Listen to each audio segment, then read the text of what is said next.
Again, we need time to review this impact. First of all, the reason why we stipulated that you contact us when there would be changes was because in the past, Latino community was in the dark as to what was happening. And whether you publish it in the current or have it in your website doesn't mean that it got to the people that need to see it. We needed to be informed of what was happening.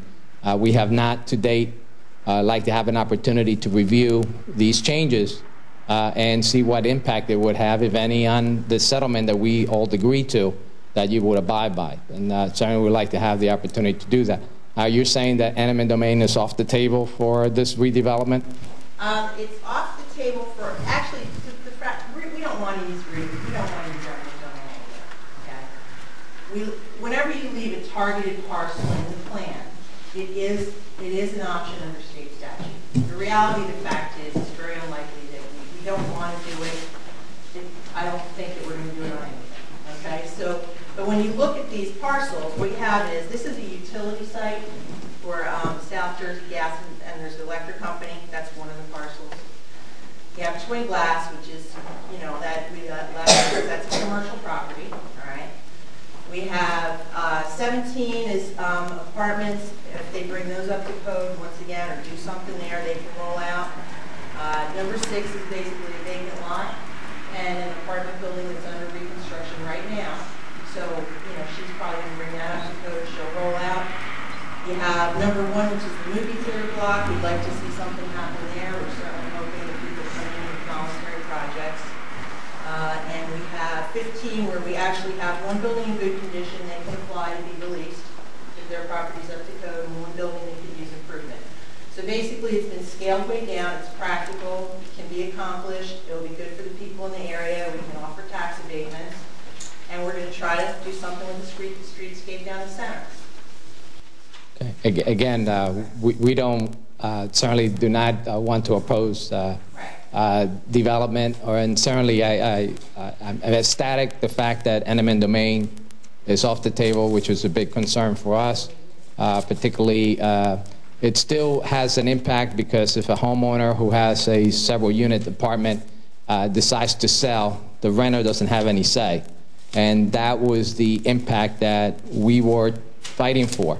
The rental units that are easy to transportation, that were available.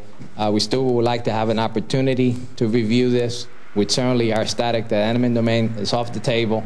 And there was a need, and a strong need to communicate with us and hope that that gets back on the table. You need to have those discussions with the people that are being impacted.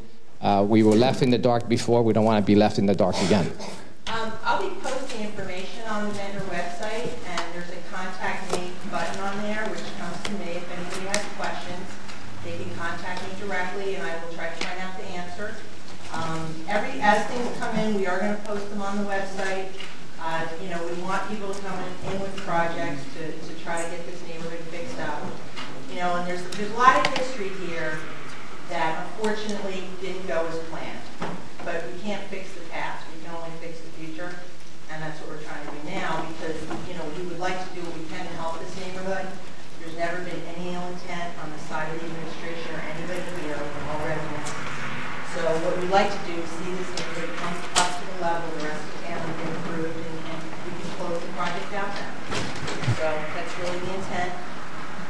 If you look at when you're looking at residential units, we're really not affecting very many. No residential units here. No residential units here.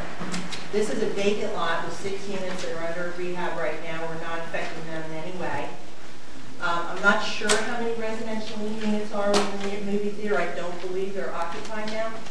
I'm not sure. I'm not sure. I don't know. So that's really not a lot. There's a couple here, and there's some here. So when you look at the overall impact of how many residential units are being, it's minimal. It's really to bring the properties up to code and to encourage people to come in with new projects that'll add, you know, some character to the neighborhood.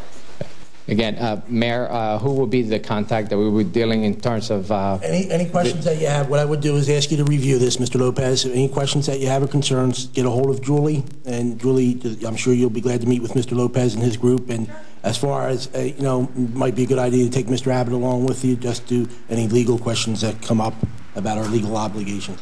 So I would be glad to have Julie, and he can get through you through the website, Julie? If you go to VentnorCity.org, under redevelopment, there's a contact me button, and I'll be happy. If I don't know, I'll try to find out the answer. We also would like to have a copy of the ordinance. Sure. Thank you. Okay, thanks, Mr. Lopez.